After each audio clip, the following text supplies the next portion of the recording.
할렐루야. 예, 오늘 우리가 살펴볼 말씀은 열왕기상 13장입니다. 열왕기상 우리 13장, 열왕기상 13장 1절부터 우리 10절까지 말씀인데요. 지난주에는요, 여로보암이 북이스라엘의 왕이 되는 것을 봤습니다. 이건 자기 힘으로 된 것도 아니고요, 뭐 우연히 된 것도 아니고 하나님이 세우셨다고 말씀하고 있잖아요. 하나님이 주신 놀라운 복이었어요.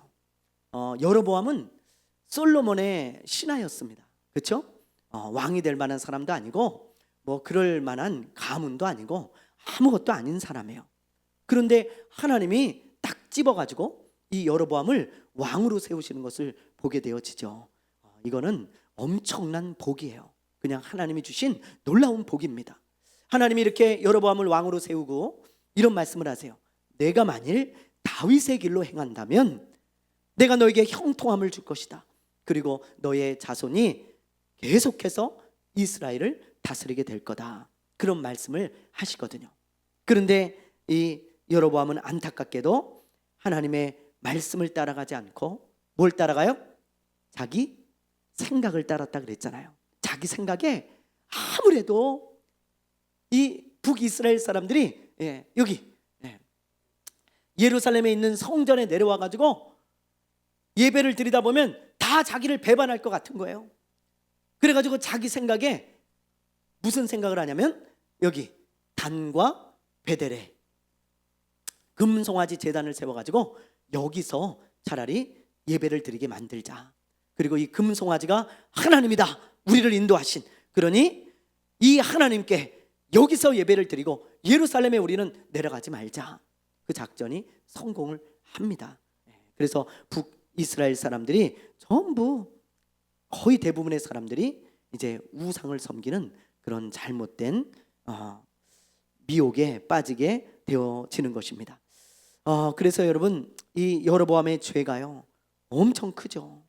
엄청난 죄죠. 이렇게 하나님을 믿는 백성들을 미혹해가지고 우상을 섬기게 만들고 말이죠. 그리고 비슷한 종교를 만들어내요. 여로보암 종교를. 그래가지고 사람들을 다 정말 망쳐놓는 그런 안타까운 일이 일어납니다. 제사장도 아무나 세우고 절기도 7월 15일인데 8월 15일로 자기 마음대로 다 바꾸고 말이죠. 그래서 하나님이 이 여로보암을 보면서 엄청나게 분노하십니다. 큰 죄를 지은 거예요. 그래서 하나님께서 이제 열왕기상 13장에 보면 심판을 선포하시는 것을 보게 되어져요. 자, 우리 한번 볼까요? 자, 오늘 말씀 1절부터 3절 한번 보겠습니다. 시작. 보라, 그때 하나님의 사람이 여호와의 말씀으로 말미암아 유다에서부터 베델에 이르니 마침 여로보암이 제단 곁에 서서 분향하는지라. 하나님의 사람이 제단을 향하여 여호와의 말씀으로 외쳐 이르되, 제단아 제단아, 여호와께서 이와 같이 말씀하시기를, 다윗의 집에 요시아라 이름하는 아들을 낳으리니 그가 내 위에 분향하는 산당 제사장을 내 위에 제물로 바칠 것이요 또 사람의 뼈를 내 위에서 사르리라 하셨느니라 하고, 그날에 그 징조를 들어 이르되, 이는 여호와의 말씀하신 징조라. 제단이 갈라지며 그 위에 있는 재가 쏟아지리라 하매. 여기 보면 하나님의 사람이요, 어떤 하나님의 사람이라고 나와요. 이름은 안 나오고 여기 남유다에서 여기 베델로 올라온 거예요.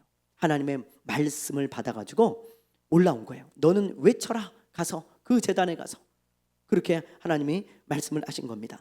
그래서 이 베델에 도착을 딱 했는데 여기 마침 이 여로보암이 사람들과 함께 이 금송아지한테 예배를 드리고 경배를 드리고 있는 거예요.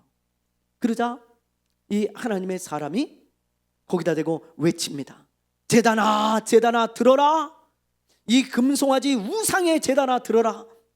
다윗의 가문에 요시아라는 왕이 나타날 건데 그 왕이 이 제단을 싹 헐어버리고 그 위에 사람의 뼈를 불사를 것이다. 그러는 거예요.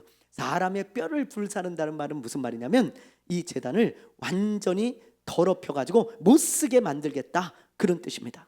그러니까 이 제단을 헐어버리고 사람의 뼈를 불태워 가지고 이 제단을 완전히 더러운 완전히 그냥 못 쓰는 그런 제단으로 만들어 버릴 것이다. 그렇게 이야기를 합니다. 그러면서 이 말씀이 이루어진다는 증표로 단 있죠. 단이 갈라지면서 재가 쏟아질 것이다. 그런 말을 해요. 그러다 여로보암이요 완전히 그냥 화가 머리끝까지 난 거예요. 갑자기 막 자기 나름대로 이 이스라엘 백성들하고 예배를 드리고 있는데 그런 말을 하니 얼마나 화가 나겠어요. 그렇죠? 그래가지고 손을 탁 내밀면서 말이죠, 이 못된 놈, 저놈을 잡아라, 그렇게 외친 거예요. 그러자 무슨 일이 일어나는지 한번 보세요. 자, 불같이 화를 내면서 잡으라고 했어요. 자, 4절에서 5절입니다. 자, 한번 읽어보겠습니다. 시작. 여로보암 왕이 하나님의 사람이 베델에 있는 제단을 향하여 외쳐 말함을 들을 때에 제단에서 손을 펴며 그를 잡으라 하더라.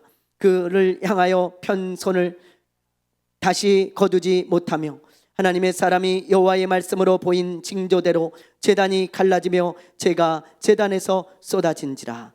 아멘. 어떤 일이 일어납니까? 여로보암이 화를 내면서 팔을 딱 뻗어가지고 저놈 잡아라 그랬는데 팔이 말이죠, 어떤 사람이 이렇게 그려놨더라고요. 팔이 이렇게 마른 거예요. 팔이 말라가지고 접어지지가 않는 거예요. 접어지지가 않아. 그리고 제단이 반으로 갈라져가지고 재가 쏟아진 거예요. 하나님의 말씀대로 다 이루어진 거죠. 이러면 이제 회개해야 되잖아요. 그렇죠? 야, 이게 진짜 단이 막 갑자기 갈라지더니 재가 쏟아지고 팔이 막 말라가지고 이게 막 움직이질 않아. 그럼 회개해야 되잖아요. 아이고 하나님 잘못했습니다 그래야 되는데 절대 회개하지 않습니다, 이 사람은. 그리고 오히려 그 하나님의 사람한테 이 내 마른 손이나 좀 고쳐달라고 당신의 하나님한테 기도해가지고 당신의 하나님께 기도해서 내 마른 손을 고쳐달라고 그래요. 당신의 하나님. 이걸 보면 우리가 알 수 있죠. 그는 이미 마음이 하나님께서 완전히 떠난 사람이에요. 그렇죠? 네. 근데 하나님은요 참 긍휼이 많으세요. 정말 긍휼이 많으세요. 우리 하나님께서 그 팔을 고쳐주십니다. 원래대로 또 되는 기적을 베풀어 주신 거예요. 하나님은요 끊임없이 기회를 주시는 것 같아요. 그래, 너 회개해라, 그런 기회를 자꾸 주시는데 이 여로보암은 절대 회개를 안 해요. 절대. 그러면서 하는 말이, 야, 신기하네, 팔이 고쳐졌으니까 당신 우리 집에 가서 우리 왕궁에 가서 음식이나 좀 먹고 가셔. 내가 음식을 거하게 대접하겠습니다. 그러니까 이 사람이 뭐라 그러는지 한번 보세요. 하나님의 사람이 8절에서 10절입니다. 자, 우리 8절에서 10절 읽어보겠습니다. 시작. 하나님의 사람이 왕께 대답하되 왕께서 왕의 집 절반을 내게 준다 할지라도 나는 왕과 함께 들어가지도 아니하고 이곳에서는 떡도 먹지 아니하고 물도 마시지 아니하리니 이는 곧 여호와의 말씀이 내게 명령하여 이르시기를 떡도 먹지 말며 물도 마시지 말고 왔던 길로 되돌아가지 말라 하셨음이니이다 하고 이에 다른 길로 가고 자기가 베델에 오던 길로 되돌아가지도 아니하니라. 뭐라고 합니까? 하나님이 절대 음식도 먹지 말고 물도 마시지 말고 왔던 길로도 가지 말아라. 그래서 이 하나님의 사람은 이 왕이 베풀어 주시는 그 음식을 거절하고 다른 길로 돌아간 거예요. 돌아가는 것입니다. 자, 여기까지가 이제 첫 번째 나눌 말씀이에요. 저는 이걸 보면서 이런 생각이 들었어요. 자, 하나님이 여로보암에게 큰 복을 주셨잖아요. 그렇죠? 분명하잖아요. 보세요, 여러분. 여기가 지금 이게 북이스라엘이잖아요. 북이스라엘. 그리고 여기가 남유다인데 이 북이스라엘의 왕이 여로보암이고 남유다의 왕이 르호보암입니다. 땅도요 훨씬 크고요, 지파도 10지파나 돼요. 그러니까 갑자기 신하에서 왕이 된 거잖아요. 엄청난 복을 주신 거예요. 그런데 안타까운 것은요, 그 주신 복 때문에 그 복을 주신 하나님을 버린 거예요, 이 사람이. 와, 이 말씀을 묵상하는데요, 그게 묵상이 되어지더라고요. 이 여로보암은 하나님이 주신 복을 지키기 위해서 그 복을 주신 하나님을 버렸구나. 하나님을. 예. 그래서 그는 완전히 망합니다. 자자손손 망해요. 그러니 얼마나 어리석은 사람입니까? 오늘날 크리스천 중에도요, 이런 사람이 참 많아요. 하나님이 복을 주시잖아요. 그럼 그 복을 지키기 위해서 그 복을 주신 하나님을 떠나고 버리는 사람들 정말 많습니다. 하나님이 복을 주시면 그것에 더 감사하고 더 하나님을 사랑하고 더 하나님을 잘 섬기면 얼마나 좋겠어요.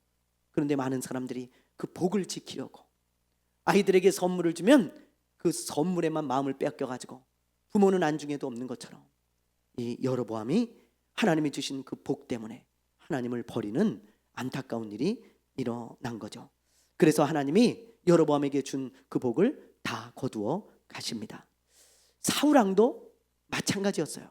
사울왕도 베냐민 지파에 별 볼 일 없는 사울, 그렇죠? 이 사람은 절대 왕이 될 사람이 아니에요. 자기도 알고 있었어요. 그래가지고 저 멀리 어디 숨어 있었잖아요. 그리고 나는 왕이 될 사람이 아닙니다. 그러면서 막 왕으로 선택했는데도 막 구석에 막 숨어 있어. 하나님이 그거 끄집어내가지고 왕을 시켰어요. 얼마나 복을 많이 받은 사람인지 몰라요. 그럴 만한 사람이 아닌데 하나님이 택해가지고 이스라엘의 그것도 초대 왕이 되게 하셨어요. 여로보암은 북이스라엘에 나눠진 왕이었지만 이 사울은 온 이스라엘의 왕이 되어지고 특히 초대 왕이 됐다는 것은 역사에 길이 남는 사람이 됐다는 것입니다. 어느 나라건 초대 왕, 초대 대통령은요 항상 역사에 길이 남는 거예요. 조선의 왕 이성계, 우리나라 초대 대통령 이승만 이런 것처럼요 역사에 길이 남는 왕이 되었어요.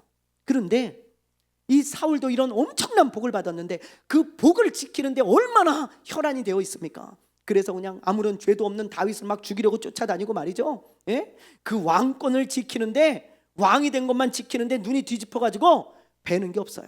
하나님의 말씀까지도 버리고 하나님까지도 버리지 않습니까? 예? 그때 하나님이 뭐라 그래요? 사울아, 네가 나를 버렸으니 나도 너를 버릴 것이다. 하나님이 그러셨어요. 그리고는 왕권을 빼앗아 가지고 누구에게 줘요? 다윗에게 주지 않습니까? 우리가 이런 걸 보면서 깨달아야 돼요. 그렇구나. 어리석은 자는요 하나님이 주신 복을 지키기 위해 하나님을 떠나거나 버립니다. 하나님과 멀어져요. 어리석은 사람이에요. 하나님이 복을 주셨는데 정작 그 복을 주신 하나님을 멀리하면서 살아가면 그 복이 얼마나 가겠어요, 여러분? 얼마나.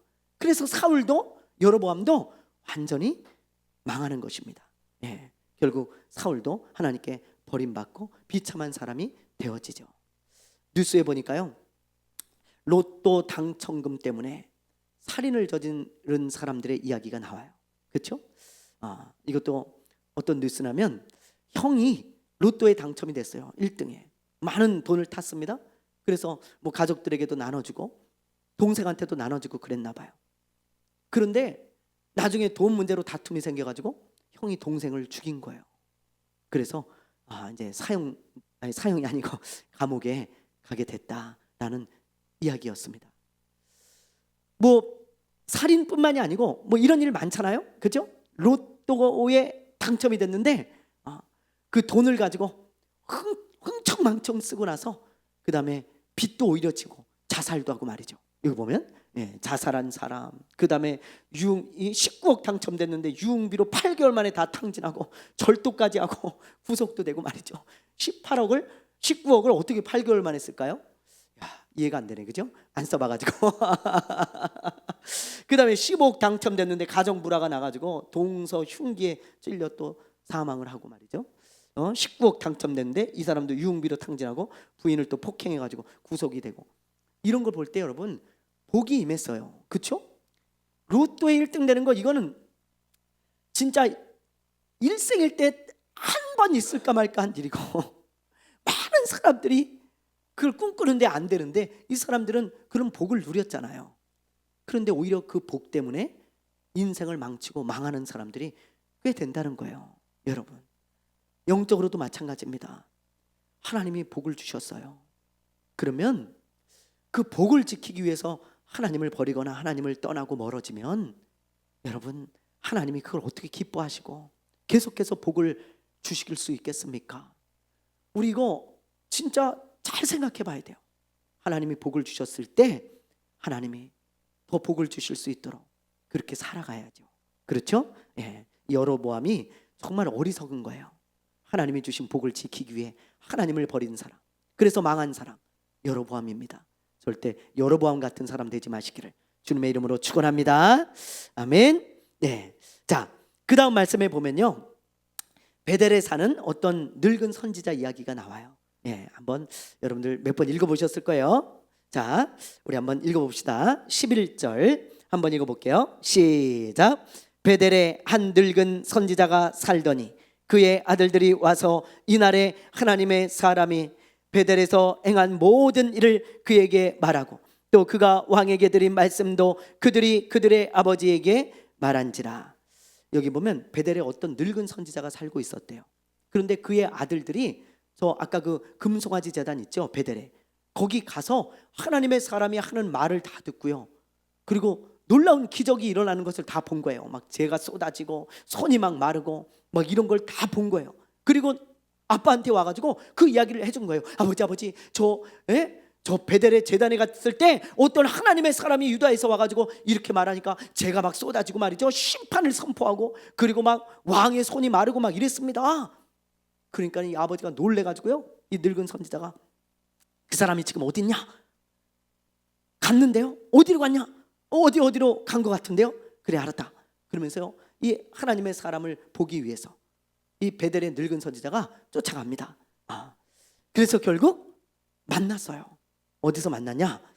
이 하나님의 사람이 이제 왔던 길로도 가지 않잖아요. 다른 길로 돌아가고 있었는데 어떤 상수리 나무 아래서 좀 쉬고 있었나 봐요. 뭐 먹지도 않고 마시지도 않고 간이 얼마나 힘들겠어요. 그래서 아마 상수리 나무 근처에서 여기서 좀 쉬었다 가야 되겠다 그랬는데 이 베델의 늙은 선지자가 나귀를 타고 쫓아와가지고 이제 만나게 된 겁니다. 그러면서 하는 말이, 아이고 우리 집에 가서 내가 음식을 좀 대접하고 싶으니까 우리 집에 가서 식사나 좀 하고 가시오, 그런 거예요. 그런데 아까 봤잖아요. 하나님이 뭐라 그러셨어요? 뭐라 그러셨어요? 먹지도 말고 마시지도 말고 왔던 길로도 가지 말라 그랬어요. 하나님이 분명히 그렇게 말씀하셨습니다. 그래서 이 하나님의 사람은 거절해요. 여로보암의 말을 거절한 것처럼 이 늙은 선지자의 말도 거절합니다. 안 됩니다. 선생님, 저는 그럴 수 없습니다. 어르신이 아무리 얘기해도 저는 안 됩니다. 저는 먹지도 말고 마시지도 않고 다른 길로 돌아가야 됩니다. 하나님의 말씀입니다. 명령입니다. 그러자 이 늙은 선지자가요, 뭐라 그러는지 아세요? 자, 우리 한번 볼까요? 18절 한번 읽어볼게요. 18절 시작. 그가 그 사람에게 이르되 나도 그대와 같은 선지자라. 천사가 여호와의 말씀으로 내게 이르기를 그를 내 집으로 데리고 돌아가서 그에게 떡을 먹이고 물을 마시게 하라 하였느니라 하니 이는 그 사람을 속임이라. 보세요, 뭐라고 합니까? 나도 선지자다. 당신만 선지자냐? 나도 선지자야. 그러니 내 말을 믿으시오. 아니 내가 괜히 왔겠어? 당신 괜히 찾아왔겠어? 저 천사가 나에게 나타나서 이렇게 말했어. 하나님의 사람을 찾아가서 음식을 대접해라, 물을 대접해라. 그 사람 힘들 거다, 돌아가는 길에. 그러니 빨리 가서 음식과 물을 대접하고 그리고 돌려보내라. 그래서 내가 왔지. 그냥 왔겠어? 그러면서 막 이 할아버지가요, 호통을 치는 거예요.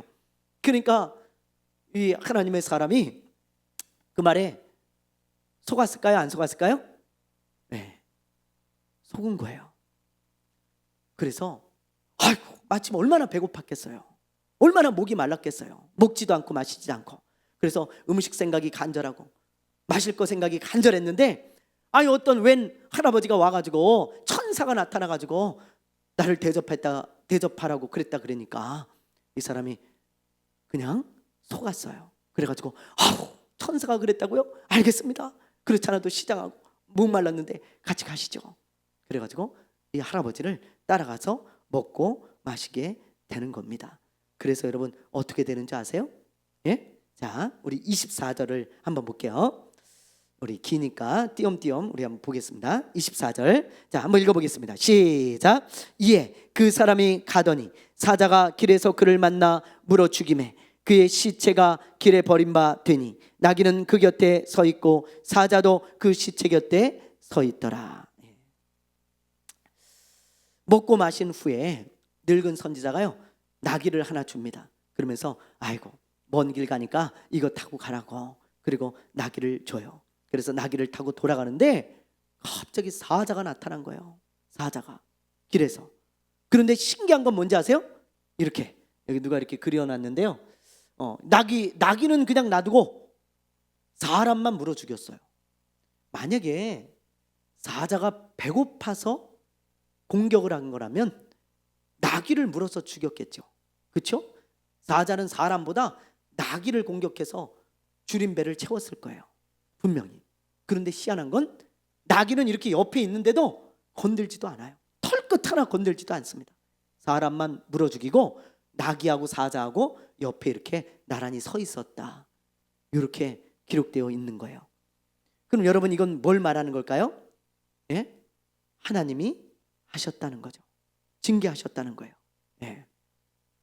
이렇게 하나님의 사람이 죽자 늙은 선지자가 그 소식을 듣고요 그의 시체를 가져다가 장사를 치러줍니다. 그리고 그를 위하여 슬퍼하며 울었다는 거예요. 저는 이 말씀을 보면서요 다시 한번 마음에 결단한 게 있어요. 그게 뭐냐? 속지 말자. 속지 말자. 속지 말자. 이 늙은 선지자는요 타락한 선지자로 보여져요. 그러니까 그렇게 눈 하나 깜짝하지 않고 사람을 속이죠. 천사 만난 적 없습니다. 이 사람은. 그렇죠? 이 사람을 속이기 위해서 그런 말을 한 거예요. 왜 그랬는지 모르겠지만 어쨌든 뭐 호기심에 그랬는지 무슨 이유가 있어서 그랬는지 뭐 이 사람이 진짜 하나님의 사람인지 하나님의 명령을 어기면 어떻게 되는지 뭐 보려고 그랬는지 모르겠지만 뭔지는 모르지만 어쨌든 이 사람을 속였어요. 그런데 어떻게 속입니까 여러분? 우리가 금방 봤지만 어떻게 속여요? 천사가 나타났다 그러잖아요. 이걸 여러분 우리가 주목해야 돼요. 악한 영들은요 항상 믿는 자를 속일 때 이런 방법을 씁니다. 어떤 방법을 쓰냐?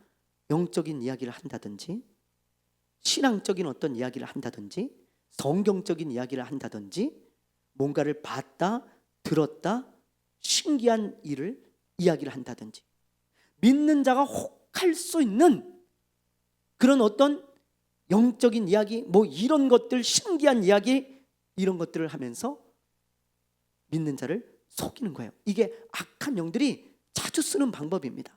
여러분 이 사람들 보세요. 하나님의 사람이요 왕이 뭐 금은보화를 주면서 먹을 거 먹고 가라 그래도 안 먹었을 거예요. 근데 천사가 나타나서 그랬다 그러니까 혹 하는 거예요. 솔깃하는 거예요. 천사가 그랬다고요? 아 그럼 가야겠네요. 그런 거예요. 마찬가지입니다. 오늘날 많은 크리스천들이요 이런 것에 속아요. 이런 것에 내가 하나님의 음성을 들었는데요 그러면 솔깃해요. 하나님의 음성을요? 뭐라 그러시는데요? 하나님이 다 그런 대부분 예언을 받는데 사람들이 줄을 서서 받아요. 예언을 받는데 왜 그래요? 그게 진짜인지 가짜인지 분별할 생각은 안 해. 근데 하나님의 음성이라 그러니까 하나님이 말씀하세요? 이러면서 말이죠 줄을 서가지고 예언도 받고 뭐 그러는 거예요. 진짜 예언이 있죠. 성경에 나오잖아요. 당연히 있습니다. 그러나 잘 분별해야 돼요. 여러분 분별해야 돼요. 이런 말에 그냥 맹 놓고 그냥 푹 빠지면 안 됩니다. 하나님의 음성을 들었는데 이러면 하나님의 음성이 이러지 말고 잘 분별하시라고. 말씀으로 분별하고 그 사람을 보고 분별하고. 어떤 사람은요 목사라 그러면 그냥 무조건 그냥 껌뻑하는 사람이 있어요. 여러분 절대 그러지 마세요. 그 목사가 어떤 목사인 줄 알아요? 신천지 사람도요 자기 목사입니다 그러고 다녀요. 신천지 뭐 리더들이 자기 목사입니다 그러고 다닌다고요. 그러면 내 목사입니다 그러면 아이고 목사님 이러면 속는 거예요. 여러분 또 뭐 진짜 기독교 목사여도 그 사람이 어떤 사람인 줄 아냐고. 어떤 사람인 줄. 저한테 아까 금방 우리 정수 집사님하고 내가 얘기하고 있을 때 예배 전에 문자가 하나 왔어요. 문자가, 목사님, 저는 천안에 사는 아무개입니다. 근데 지금 우리 부부가 쌀이 떨어지고 뭐 어쩌고 저쩌고 병원비도 없고 어쩌고 저쩌고, 그래서 조금만 도와주시면 살 힘이 나겠습니다. 그러면서 계좌번호까지 아주 친절하게 해가지고 보내가지고 이렇게 좀 도와달라고 보냈어요. 여러분, 그걸 분별해야 되잖아요. 그런 거를 그냥 그런 걸 받았을 때 그냥 보낼 수 있겠습니까? 아니잖아요. 진짜인지 아닌지 어떻게 알아요? 마찬가지예요. 마찬가지라고요. 예? 제가 몇 번 얘기했죠? 주일 아침에 예배를 준비하고 있는데 어떤 여자가요, 개를 안고 들어왔어요. 개를. 야, 어쩐 일인가? 개 안고 예배 드리러 왔나? 그러면서 제가 어쩐 일이십니까? 그랬더니 잠깐 이야기 좀 하고 싶어서 왔대요. 목사님이시냐고. 그렇다고. 잠깐 이야기 좀 하죠. 제가 잠깐 앉았어요. 앉았는데 주저리 무슨 얘기를 하냐면, 자기가 하나님의 음성을 들고 뭐 하나님의 인도하심을 따라 어떤 교회에 지금 가가지고 거기서 생활을 하고 있는데, 이제 그 교회를 나오려고 하는데 하나님이 나가라 그래서 나가려고 하는데, 그러면서 하나님의 인도하심을 구하고 있고 뭐 하나님의 음성을 자기가 듣고 지금 움직이고 무슨 신학교를 나왔고, 그러면서 뭐 순복음 신학교를 나왔고, 그러면서 주저리 얘기를 하는 거예요. 바빠 죽겠는데 주일날 아침에 한 10분 20분을 얘기를 해요. 제가 듣다가 아니 잠깐만요. 그래서 용건이 뭡니까? 돈 달라는 겁니까? 아니면 우리 교회에서 좀 있게 해달라는 겁니까? 살게 해달라는 겁니까? 뭡니까? 그랬더니 뜨끔했나 봐요. 깜짝 놀라면서 말이죠. 깜짝 놀래가지고 아니 그게 아니고 자기가 하나님의 음성을 뭐 들었는데 그래가지고 막 우리 교회 온 것처럼 말이죠. 그렇게 얘기를 하는 거예요. 하나님의 인도하심과 하나님의 음성을 듣고 우리 교회 온 것처럼. 그래서 제가 딱 얘기를 했어요. 아니, 나는 그런 음성 못 들었다. 그건 당신이 들은 거다. 나는 그런 음성을 못 들었다. 나한테 하나님이 말씀하신 적이 없다. 그건 당신이 들은 거 아니냐? 내가 어떻게 믿냐? 당신 말을. 그러니 용건을 말해라. 용건을. 하나님이 뭐 말씀하신 이런 얘기 하지 말고 용건을. 뭐냐? 돈이냐? 우리 교회에 있게 해달라는 거냐? 그랬더니 그제서야 돈 좀 주세요. 그러니까 돈 좀 주세요. 그럼 돈 달라 그러면 되지. 왜 그렇게 얘기하냐고. 왜? 그러면서 우리 교회는 돈을 주는 교회가 아니다. 먹을 건 얼마든지 주겠다. 배고프면 와라. 내가 얼마든지 줄 테니 쌀도 주고 라면도 주고 뭐 빵도 주고 다 줄 테니까 배고프면 얼마든지 와라. 우리 교회는 노숙자도 돈 안 준다. 그랬더니요, 얼굴이 새파랗게 질려가지고 그냥 가는 거예요. 그러면서 막 뭐라고 하면서 가더라고. 여러분, 그 전에 있던 교회가 어떤 교회인지 모르겠지만 이 사람이 뭐 하나님의 음성을 듣고 하나님의 인도하심을 따라 왔다 그래서 혹 해가지고 이 사람을 만약에 그렇게 받아줬다면 속은 거죠. 그러나 그 목사님도 안 그랬을 거예요. 불쌍해서 돕고 있었을 거예요. 그렇죠? 우리가 이런 데 속으면 안 돼요. 여러분, 무조건 하나님이 나에게 말씀하셨고 뭐 하나님이 이렇게 하셨다, 하나님이 뭘 보여주셨다, 하나님이 들려주셨다, 속지 마세요. 제발 잘 분별하셔야 돼요. 그래서 예레미야서에 보면 이런 말씀이 있어요. 새 번역인데요, 한번 읽어보세요. 시작. 나 만군의 주 이스라엘의 하나님이 분명히 말한다. 너희는 지금 너희 가운데 있는 예언자들에게 속지 말고, 점쟁이들에게도 속지 말고, 꿈쟁이들의 꿈 이야기도 고지 듣지 말아라.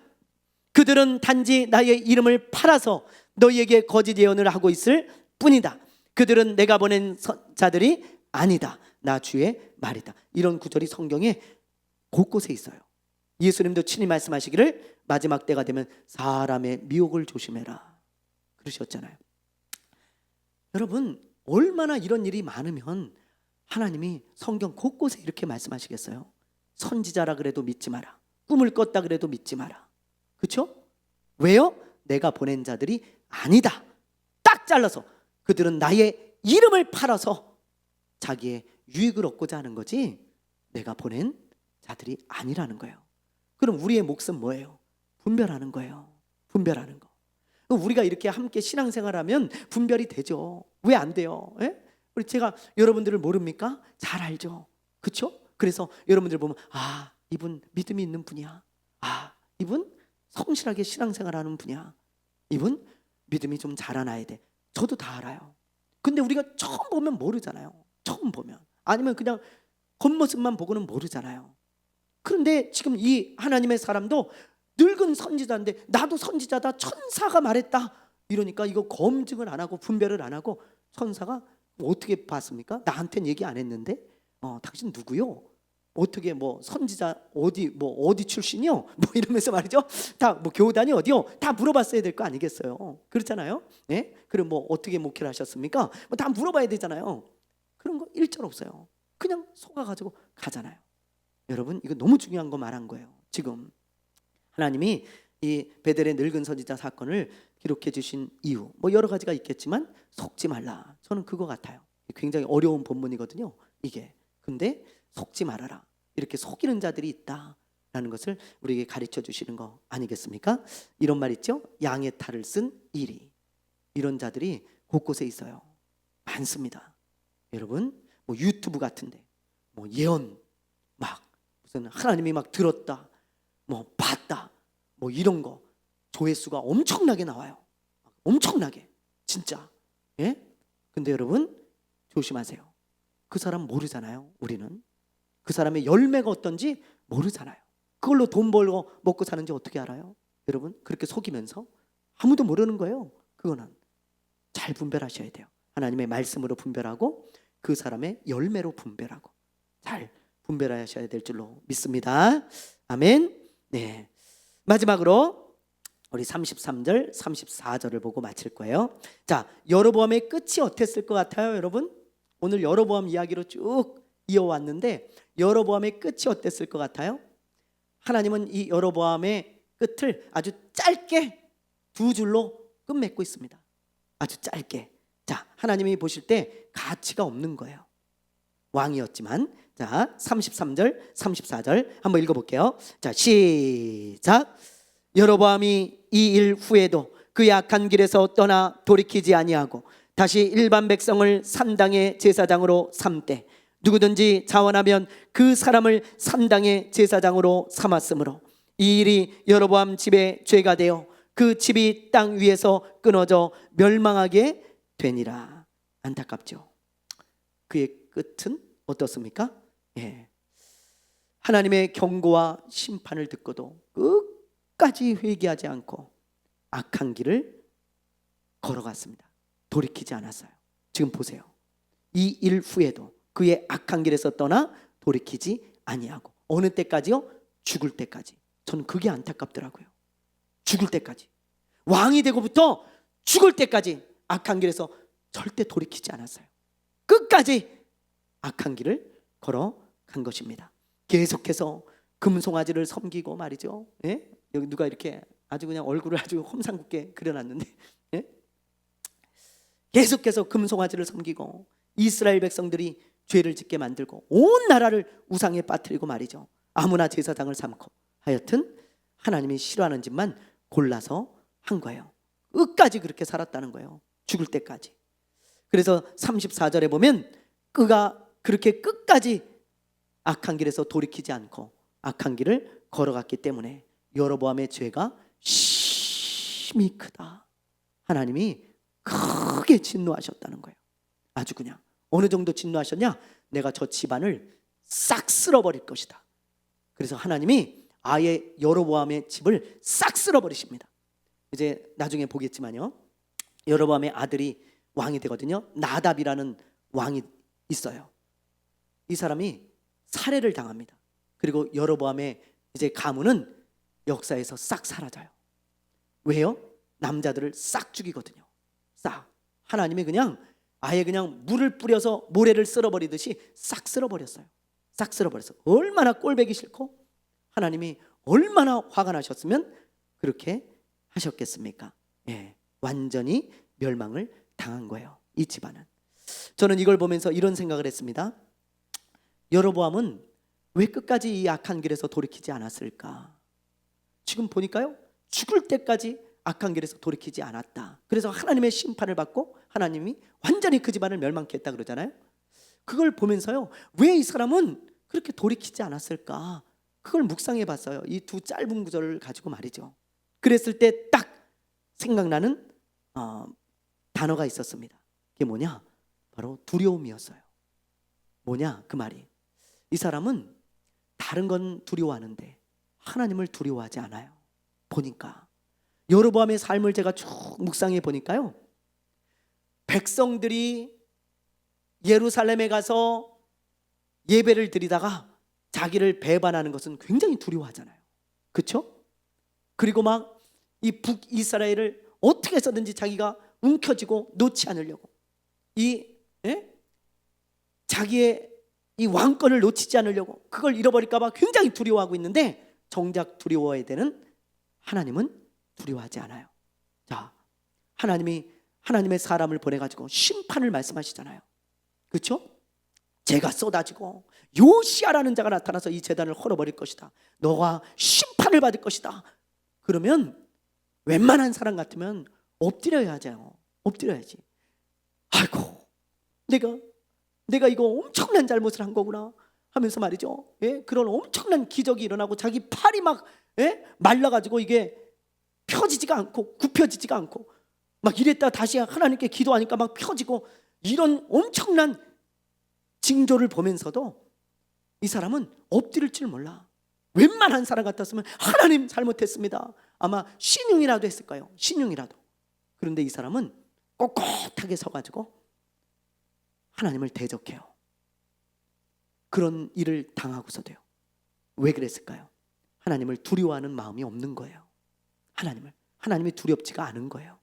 이 사람은 이미 하나님으로부터 마음이 떠나서 하나님을 대적하고 있기 때문에 두렵지가 않아. 하나님도 나의 적으로 생각하는 거예요. 여러분, 잘못된 길을 계속 가는데도 돌이키지 못하는 사람들의 특징, 하나님을 두려워할 줄 모른다는 거예요. 하나님이 두려운 마음이 들잖아요, 돌이킬 수밖에 없어요. 그렇잖아요. 내가 잘못된 길을 걸어가요. 근데 하나님이 두렵지 않습니까? 하나님이 두려워가지고요, 내가 이러면 안 되지. 죄를 짓거나 뭔가 잘못하다가도 진짜 하나님을 두려워하는 사람들은 내가 이러면 안 되지. 정신 차려야지. 정신 차려라. 정신 차려. 이러면서 하나님, 제가 왜 이럴까요? 그러면서 하나님을 두려워할 줄 알아요. 그런데 이 사람은 전혀 두려워하지 않아. 그러니 어떻게 돌이킬 수가 있겠냐고요. 어떻게? 본디오 빌라도도 마찬가지예요. 이 사람은요, 유다의 총독이에요. 로마의 왕이 파송한 황제가 엄청나게 높은 사람입니다. 이 사람은 왕을 독대할 수 있는 사람이에요. 로마의 황제를, 신분이 굉장히 높잖아요. 한 나라의 총독으로 파송을 받았어요. 존귀한 사람이죠. 높은 사람이에요.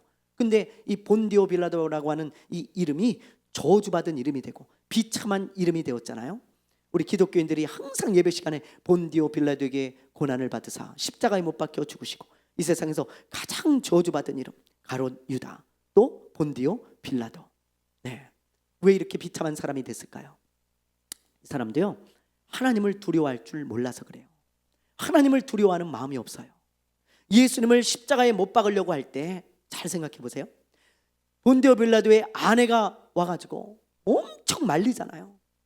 당신은 하나님이 두렵지도 않냐고. 이 사람은 죄가 없는 분인데 왜 십자가에서 죽이려고 하냐고. 여보, 절대 그러지 말라고. 하나님을 두려워하라고. 그러면서 말이죠, 엄청 말려요. 근데 이 사람은요, 다른 건 두려워해요. 유대인들이 폭동을 일으킬까 봐 두려워하고 말이죠, 유다 총독 자리를 잃어버릴까 봐 두려워해요. 여로보암과 똑같습니다. 그런데 이 아무런 죄가 없고 이 하나님의 아들이라고 하는 이 예수님을 죽이면서도 하나님을 두려워하지 않는 거예요. 내가 이래도 되나? 저는 죄가 없는데. 본디오 빌라도도 알고 있었잖아요. 아무리 죄를 찾으려고 해도 찾지 못해서 이 사람은 죄가 없다. 그런데 내가 십자가에 못 박아야 되냐? 그러니까 유대인들이 박아주시오. 십자가에 못 박으시오. 그러니까는 폭동이 일어날까 두려워서 내준 거거든요. 하나님을 두려워할 줄 몰라요. 만약에 하나님을 두려워했다면 나는 절대 그럴 수 없다. 이 사람은 죄가 없다. 하나님이 두렵지도 않냐 당신들은. 죄 없는 사람을 어떻게 죽이냐. 풀어주자. 그리고 욕을 먹어도 풀어줬을 거예요. 근데 그는 그렇지 않았다는 거죠. 그래서 가장 비참한 사람이 된 것입니다. 종교개혁자 마틴 루터, 여러분 어떻게 목회자가 되었는지 아세요? 어떻게 해요? 이 사람의 이런 일화가 있더라고요. 이 마틴 루터가 대학교 친구하고 들판을 걷고 있어서요. 들판을. 어떤 이야기를 했을까요? 이런 이야기를 했을 것 같아요. 대학을 이제 졸업하고 친구하고 들판을 걷고 있으니까 아마 미래에 대해서 이야기를 했겠죠. 야, 너 이제 뭐 무슨 직장 가질래? 야, 나는 법 쪽에서 일하고 싶어. 아니면 나는 뭐 의사가 되고 싶어. 공부를 잘했으니까요. 그리고 야, 나는 뭐 이렇게 좀 했으면 좋겠어. 나는 앞으로 이렇게 하면 멋진 인생을 살 거야. 이렇게 하면 돈을 많이 벌 거야. 뭐 이런 얘기를 하면서 들판을 걷고 있었던 것 같아요. 근데 갑자기 천둥 번개가 치더니 벼락이 떨어졌어요. 어디로요? 이 루터 친구에게. 그 자리에서 즉사합니다. 루터가요, 거기서 엄청난 충격을 받는 거예요. 엄청난. 너무 큰 충격을 받아가지고 하나님을 두려워하는 마음이 생긴 거예요. 이야, 하나님 너무 두렵다. 인생이 아무것도 아니구나. 하나님이 걷어가시면 끝이구나. 이야, 그러면 하나님을 뵈야 되네. 내가 하나님을 위해 아무것도 한 게 없고 내가 여태까지 나만을 위해서 살았는데 하나님이 내 인생을 걷어가시면 어떻게 그 두려운 하나님을 뵐까? 그리고 고민하다가 목회자가 되기로 결심을 하고 그리고 목회자가 되어집니다. 여러분, 그래서 어떤 사람이 이렇게 얘기를 하더라고요. 루터는 하나님이 벼락을 통해 부르셨다. 벼락을 통해서 하나님이 부르신 사람, 소명을 준 사람이라는 거예요. 일리가 있는 말이죠. 만약에 루터에게 하나님을 두려워하는 마음이 없었다면 그는 목회자가 되지 않았을지도 모릅니다. 자기만을 위해서 살았을지도 몰라요.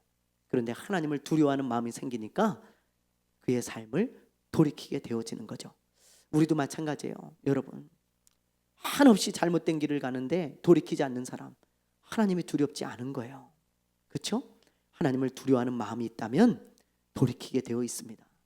뭐든지 나만을 위해 사는 삶도 돌이키고 하나님을 뵐 날이 됐으니까 가까워 오니까 또 잘못된 길을 가다가도 내가 이러면 안 되지 하고 돌이키게 되어지죠. 여러분, 오늘 우리 여로보암을 보면서 참 많은 것을 우리가 배울 수 있었습니다. 오늘 우리 함께 잠시 기도할 때 하나님, 그 무엇보다 하나님을 두려워하게 해주십시오. 그래서 내가 타락하지 않도록 하나님 붙잡아 주십시오. 하나님을 두려워하는 마음, 경외하는 마음이 가득하게 해달라고 여러분 기도하시기를 바랍니다. 또 여러분, 우리 속으면 안 돼요. 그렇죠? 영이 하나님께 속해 있나 잘 분별할 수 있는 분별력을 달라고 여러분 꼭 기도하시기를 바라고요. 그리고 우리가 정말 하나님의 이런 심판, 하나님의 이런 역사를 보면서 말이죠, 우리가 회개할 줄 알고 또 하나님이 주신 그 복을 우리가 하나님보다 더 소중히 여기지 않도록, 하나님을 더 소중히 여기도록 우리 잠시 기도하며 나아가도록 하겠습니다. 주여 한번 부르고 잠시 기도하겠습니다.